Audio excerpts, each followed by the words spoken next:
আজ আমি আপনাদের সামনে রবীন্দ্রনাথ ঠাকুরের একটা প্রিয় কবিতা বলতে চলেছি। হঠাৎ দেখা।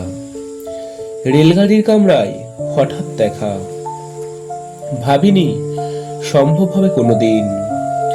আগে ওকে বারবার দেখেছি লাল রঙের শাড়িতে, দামিলি ফুলের মতো রাঙা। আজ পড়েছে কালো রেশমের কাপড়, আঁচল তুলেছে মাথায়। দোলন চাপার মতো চিকন গোর মুখখানি ঘিরে মনে হলো কালো রঙের একটা গভীর দূরত্ব ঘনিয়ে নিয়েছে নিচের চারদিকে, যে দূরত্ব সর্ষে ক্ষেতের শেষ সীমানায়। শালবন নীলাঞ্জনে থমকে গেল আমার সমস্ত মনটা। চেনা লোককে দেখলেন অচেনার গাম্ভীর্যে, হঠাৎ খবরের কাগজ ফেলে দিয়ে আমাকে করলে নমস্কার। সমাজবিধির পথ গেল খুলে, আলাপ করলেন শুরু। কেমন আছো, কেমন চলছে সংসার ইত্যাদি।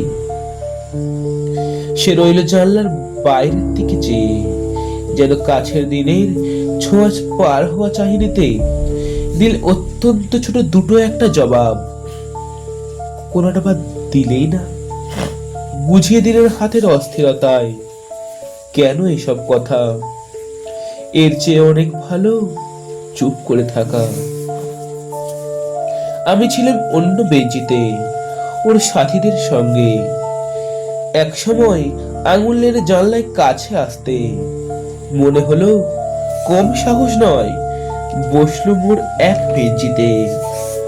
গাড়ির আওয়াজের আড়ালে বললে মৃদু স্বরে, কিছু মনে করো না, সময় কথা, সময় নষ্ট করবার।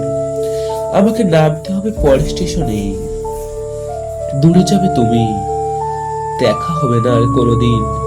তাই যে প্রশ্নটার জবাব এতকাল থেমে আছে, শুনবো তোমার মুখে, সত্যি করে বলবে তো? আমি বললেন বলবো। বাইরের আকাশের দিকে তাকিয়ে শুধলো, আমার গেছে যেদিন একেবারেই কি গেছে, কিছুই কি নেই বাকি। একটু রইলেন চুপ করে, তারপর বললেন, রাতের সব তারারাই আছে দিনের আলোর গভীরে। খটকা লাগলো, কি জানি বানিয়ে বললেন নাকি।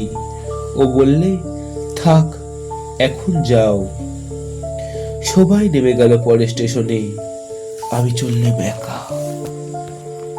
নমস্কার, আপনারা আমার এই ভিডিও যদি ইউটিউব থেকে দেখেন তাহলে অবশ্যই আমার এই চ্যানেলটিকে লাইক এবং সাবস্ক্রাইব করবেন, এবং আপনারা আমার এই ভিডিও যদি ফেসবুক অথবা ইনস্টাগ্রাম থেকে দেখেন তাহলে অবশ্যই আমার এই পেজটিকে ফলো করবেন এবং লাইক করবেন।